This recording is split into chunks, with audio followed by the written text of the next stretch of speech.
Hi everyone, this is Wonder Masquerade. You might be wondering why the name Wonder. This particular masquerade now does a lot of wonders.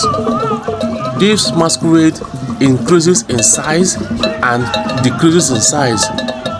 It also increases in height and decreases to the barest minimum. So when they call this masquerade Wonder, it is no surprise at all. Just stay tuned and watch the magical and amazing performance this Wonder Masquerade did here in Obaji Festival in Alex Ekweme Square, Oka, Anambra State. Stay tuned, get entertained, and don't go anywhere.